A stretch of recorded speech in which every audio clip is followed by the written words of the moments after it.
If I could speak to my younger self, I'd say just one thing. Don't waste your time on things you won't even remember. I'm 80 years old now, sitting on my porch in an old wooden chair, listening to the wind whisper through the trees.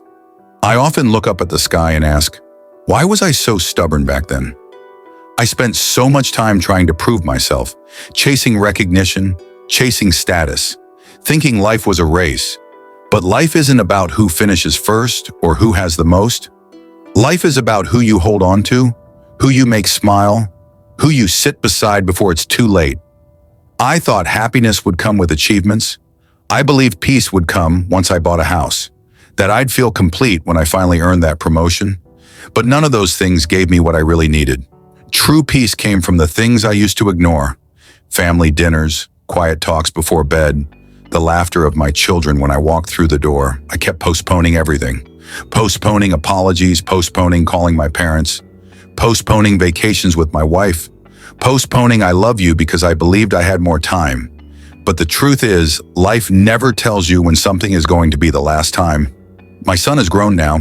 I know he loves me, but I also know there's an emptiness in him, spaces that I should have filled with time and presence but exchanged for late nights at the office and meetings I can't even remember now. If you're still young and reading this, hear me out. Don't chase everything at once. Choose what truly matters. You can always earn more money, but you can't get time back. Careers can be rebuilt, but memories cannot. Your child will only be little once. Your parents will only grow old once. Your partner will only be young once. Success matters, yes, but don't let success at work come at the cost of failure at home. Don't build a skyscraper of accomplishments while your family quietly crumbles, because in the end, it won't be your trophies that sit by your side. It will be the people who loved you through every season. If there's one thing most elderly people regret, it's this: thinking we had more time. Time is the most unforgiving thing in life. It moves quietly without warning, without mercy. And by the time you realize it, things have changed or disappeared. I remember the last time I saw my mother. I was rushing out the door to work. She sat in her old recliner, gave me a small smile and said, "Don't forget to eat lunch, sweetheart." I barely looked up. "Yeah, Mom, I'll stop by tonight." But I didn't. That night I worked late. The next morning I got a call. She was in the hospital. By the afternoon she was gone. I never got to say goodbye. That kind of pain doesn't go away. It's not that I didn't love her. I did. I just thought I had more time. More time to talk, more time to hug her, more time to be there. But sometimes life doesn't give you more time. Time doesn't wait. It moves past your plans, your good intentions, your maybe tomorrow. It takes the people you love often before you're ready. And believe me, you will never be ready. I used to think skipping a phone call was no big deal, that missing one birthday wasn't the end of the world, that I could apologize later. But all those little things I delayed, they built into a mountain of regret. Now I sit with old photo albums in my lap, looking at faces that used to fill my days, and I wish, more than anything, I could go back. But time has no rearview mirror, only small windows ahead, and only the wise dare to use them. So today, do something that softens someone's heart. Text your dad, hug your mom longer than usual. Call that friend you haven't talked to in years. Say sorry, say thank you, say I love you. Don't wait for the perfect moment. The perfect time is now. Life doesn't promise us years, only moments. Make yours count before time decides for you. When you get to the final chapters of your life, you start to see clearly what really matters and what never did. The expensive car, the fancy suit, the title under your name, none of those will hold your hand in the hospital. None of those will speak your name with love when you're gone. I once worked with a man named Richard. He had everything: wealth, reputation, the admiration of everyone in our company. But he was always the last to leave the office and the first to miss every family event. He said, "I'll make it up to them when I retire." But he never got to. Cancer came before retirement. On his last day, he held my hand and whispered, "I wish I had more dinners at home, more stories with my kids, more kisses goodnight." You see, life is cruel in one specific way. It teaches you the lesson after the moment has passed. And if you're not paying attention, you'll trade the irreplaceable for the temporary. No one lies on their deathbed thinking about how much money they made.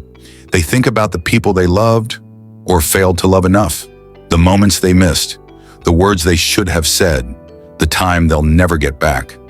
When I think of the best moments in my life, none of them were grand or expensive.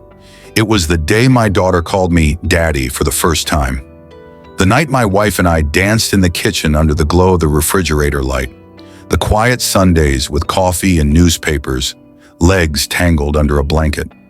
Those moments didn't cost a dime, but they're priceless to me now. So don't wait for a crisis to realize what truly matters. Look around you. Who makes your heart softer? Who deserves more of your time, your energy, your love? Put down the phone. Close the laptop. Be present. Life is not measured by the hours we work or the things we own, but by the memories we make and the people we make them with.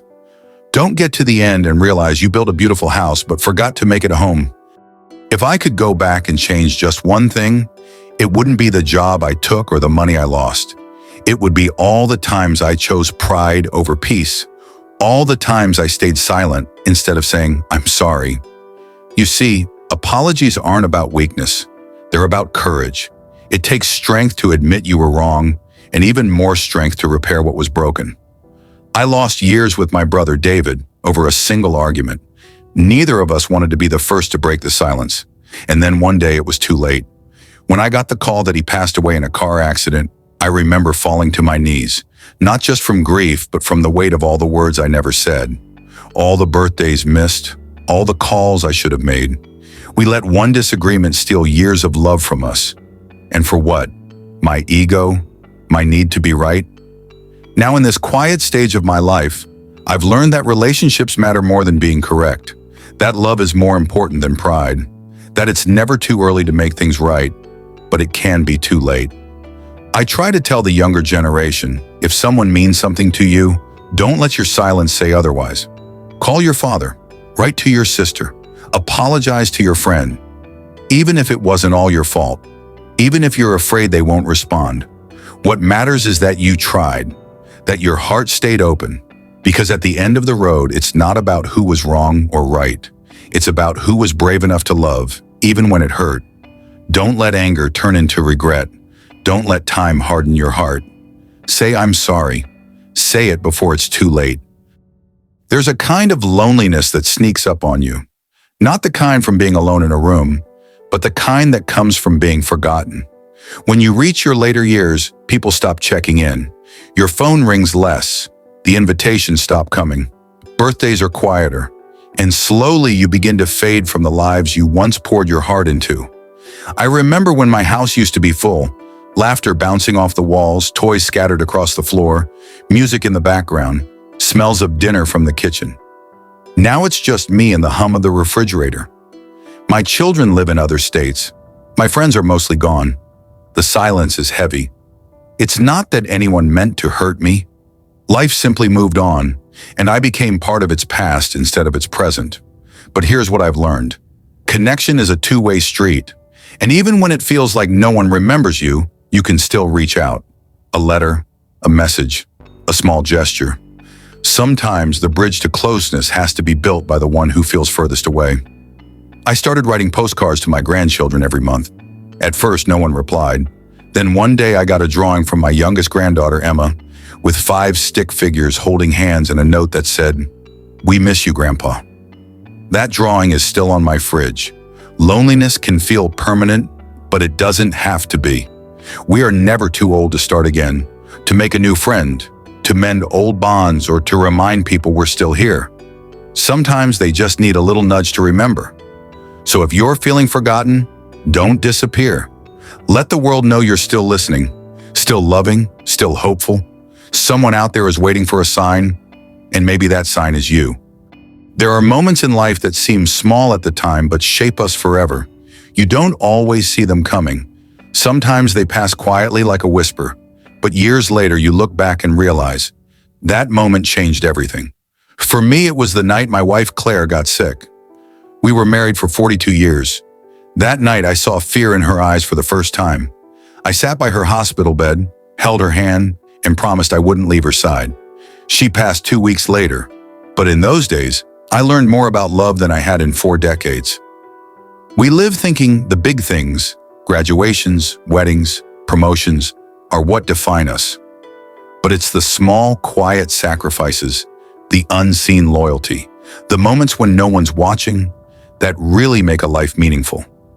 When I remember Claire, I don't just think of our wedding day. I think of how she used to sneak notes in my lunchbox, how she stayed up with our sick kids, how she kissed my forehead when she thought I was asleep.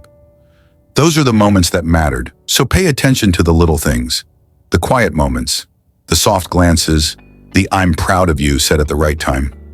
These are the threads that weave a beautiful life. In the end, it's not about what you built, it's about how you made people feel. And the people who remember you won't remember what you owned. They'll remember how you showed up, how you loved, how you made them feel safe. There comes a point in life when you realize not everything needs to be fixed. Not everything needs to be understood. Some things just need to be accepted and let go. In my younger years, I tried to control everything: the future, people's opinions, my children's choices. I thought love meant protecting them from mistakes, but all I did was push them further away. Control is a heavy burden. It turns love into pressure, presence into supervision. I see that now. My daughter Michelle once said, "Dad, I don't need you to solve everything. I just need you to listen." I didn't understand then. I do now. Sometimes the best thing you can do for someone is simply be there. No fixing, no advising, just holding space for them. I've learned to let go of resentment, of the need to always be right, of the past I can't rewrite. Peace doesn't come from control. It comes from surrendering what you were never meant to carry. Let people grow. Let life unfold. Let go of the weight. You'll breathe easier. Forgiveness isn't about excusing what someone did. It's about freeing yourself from the pain they left behind. I carried bitterness in my heart for decades, toward my father mostly. He left when I was 10. For years, I blamed him for everything that went wrong in my life. But the truth is, my anger only hurt me. He lived his life. I was the one still bleeding. One day I wrote him a letter, not to rekindle a relationship, but to release the anger. I told him I forgave him, not because he deserved it, but because I did. Something changed in me after that. I felt lighter. I slept better. I could finally see the world without the filter of resentment. Forgiveness is like clearing out a closet. You make room for better things: joy, peace, freedom. If you're holding on to pain someone else caused, ask yourself, how much longer do you want to carry it? You deserve peace. Give yourself that gift. Getting older isn't a tragedy, it's a privilege. Every wrinkle on my face is a line from a story well lived. Every gray hair, a memory. Every scar, a lesson. When I turned 70, I thought life was winding down, but in many ways it was just beginning. I had more time to think, to feel, to appreciate. I saw beauty in places I once overlooked: sunrises, bird songs, a child's laugh in the park. Aging has taught me to slow down, to listen more than I speak, to value stillness, to celebrate small victories. It's not about losing youth. It's about gaining depth. Wisdom doesn't come from years alone. It comes from paying attention to those years. So if you're getting older, don't mourn your youth. Embrace your evolution. You're not fading, you're becoming.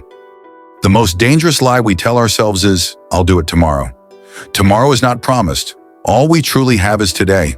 So make today count. Say the things you've been meaning to say. Do the thing you've been putting off. Don't wait for the perfect moment. It may never come. Call your mom. Forgive someone. Start that book. Hug your child longer. Sit with your spouse and just talk. Tell people you love them. Not because it's a holiday, but because it's Tuesday and they're alive. You don't have to change the world. You just have to change how you show up in yours. When my time comes, I hope people don't remember what I owned. I hope they remember that I loved deeply, gave generously, and lived fully. One day at a time. Don't let today slip away unnoticed. Live it with purpose. Fill it with love. And when your head hits the pillow, let your last thought be, Today, I made it count. Now we'd love to hear from you. What's one lesson life has taught you that you wish others knew sooner? Or, if you could send one message to your younger self, what would it be? Leave it in the comments. You never know. Your story might be the one that saves someone else today. We read every comment, and your words matter here. So take a moment, share your wisdom. Someone out there needs to hear it. And if this video meant something to you, don't forget to like, subscribe, and come back for more real human stories just like yours.